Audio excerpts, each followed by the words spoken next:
Good, man. How you doing today? Always good. A little snow. Never hurt anybody. Makes me feel like I want to. It's like a December football game weather here. Let's get this playoff run going, right? So that's how they're the expectations now with Bradford back, right? They got to make the playoffs. Well, I mean, the expectation is certainly to take another step forward from his performance last year. It's not just enough to build off. It's not just enough to have that 7-game stretch. He has to be able to translate into that in a whole season. You know, a lot of the big reason that people attribute this slow start obviously was being away from the game for so long, adjusting to new teammates, and although he'll have some new challenges like another head coach, some new offense to learn, he does have at least some continuity. So the expectation is certainly he has to grow. And with a weak division, I mean, I certainly think it's fair to expect them to at least be a contender for the NFC East Championship. You know, a lot of people are split on Bradford, what he is, who he is, how do you define him, how do you describe him. He's been in the league. He was a number one pick, but I don't know. Do you feel that it's legitimately fair to judge him? I mean, is it fair to say that he is what he is? Does he have potential? Is that word not fair for a guy in the league this long? Well, that's why I think that this deal is a good one for the Eagles, because it really just buys them time to try to answer this question. It's a 2-year deal, but they can get out of it after 1 year if they want to. They can cut them loose if it doesn't work out. And that's really tough to judge from that last year. And that's why I think the Sam Bradford debate is so enduring, is because I think there are legitimate arguments to make on both sides of it. Now, personally, I think he'll continue to develop, he'll continue to grow, and I think it'll be a good signing for the Eagles. But at the same time, with his injury history, you don't want to commit long-term to a guy like that. So to have this time, this extra year basically, to be able to come up with a more, kind of firm judgment of him, especially with Doug Pederson under this new regime, I think that's why this deal was good, because it buys time to figure out, is he a franchise quarterback, is he not, so he has a second year in the building. Josh Paunil, PhillyMag.com, Birds 24/7.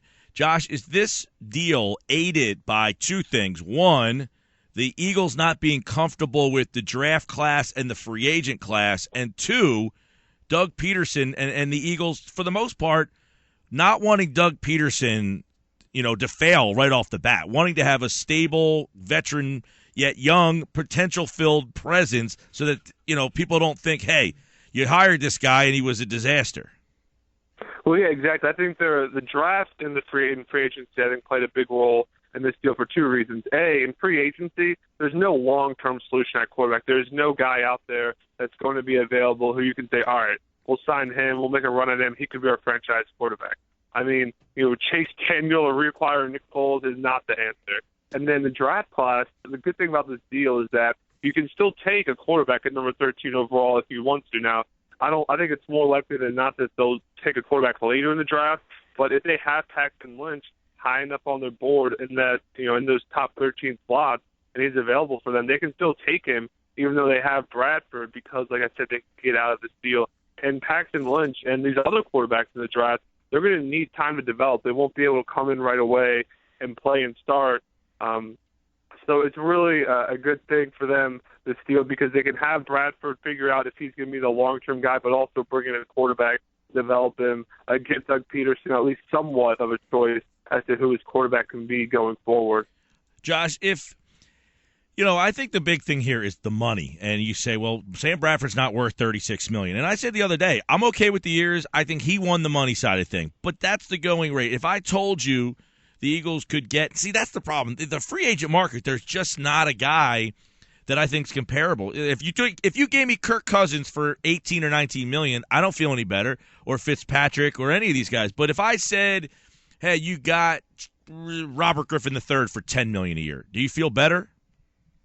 Yeah, and that's why I think people don't quite understand this quarterback market, because $18 million a year ranks 13th among NFL quarterbacks. So that's basically average quarterback money is what Bradford got. But more importantly, I think the $18 million a year is misleading, because that second year, the way I look at it as a 1-year, $22 million deal split over 2 years, and here's why. So if the Eagles want to cut him after 1 year, they'll owe him $22 million. But if they want to keep him, they're not going to have that huge cap in the second year. So they're going to renegotiate the deal. So it's either cut him after 1 year or renegotiate after 1 year. So I don't think that second year cap number, it's like $23 million, but the Eagles are never going to have to face that cap charge. So that's why I think the $18 million a year can be misleading, because that second year, they're not going to have to pay out what it says, on the contract. Right, and it's really, as you mentioned, it's 1 year, $22 million. The Eagles cut him; they move on if they don't like what they saw. But again, it's almost like your last chance proved to us. We liked what we saw over the 7 games. We don't like what we saw in the first half of the season. Who are you? We'll give you $22 million to find out. And I know that sounds ridiculous, but if you told me I'm giving Ryan Fitzpatrick that money or Kirk Cousins, then I think it's ridiculous too. I mean, that's why the options where your back was against the wall.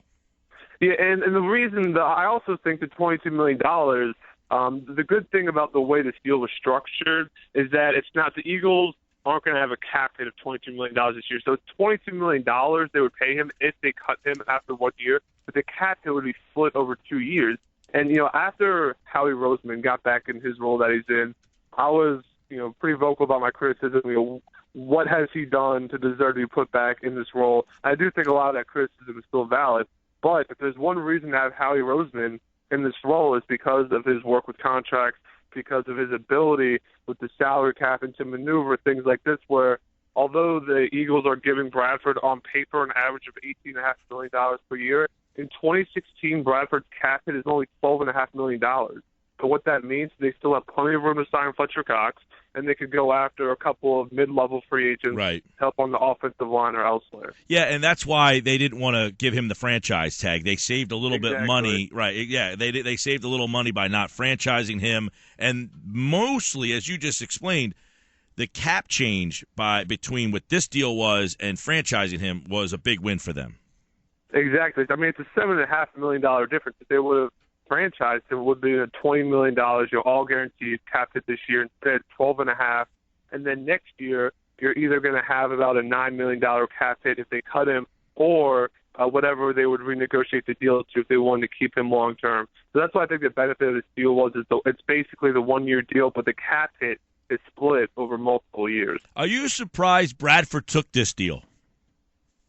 No, because I don't think that the market was probably what he or his agent Tom Condon would have ideally thought it would be. I mean, if you look at, there are obviously several teams that need quarterbacks, the Browns, Texans, the Jets, but the Browns, I mean, if you have the number 2 pick, why wouldn't you select that on a Jared Goff, Carson Wentz, whoever you'd like to take?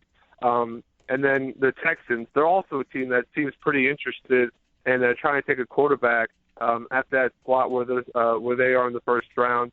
And so I don't think that the market for Sam Bradford was one where a huge bidding war could ensue, and he would just get pit 2 or 3 teams against each other and try to skyrocket that number to get the best deal possible.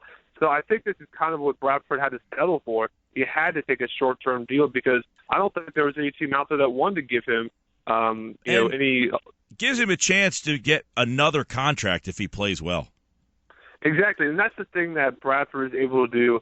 He's made, $70 million in his first contract, and he's going to have 20 more at least in this new deal. So Bradford has made more than enough money to bet on himself. It's not like he's a guy where he hasn't made much, and it's a huge risky proposition if he has a short-term deal and it doesn't work out. Does this Josh, does this deal indicate the Eagles felt they're better than a 7-9 team? That, hey, if this guy is just good, he doesn't have to be great, he doesn't have to be elite, he's just good, makes the plays, we like our defense, but that the problem was really the instability of this coaching staff and that locker room. Do they feel that they were better than a 7-9 team? I think this indicates that they think that Sam Bradford has the potential to be a guy that could lead them to a deep playoff run.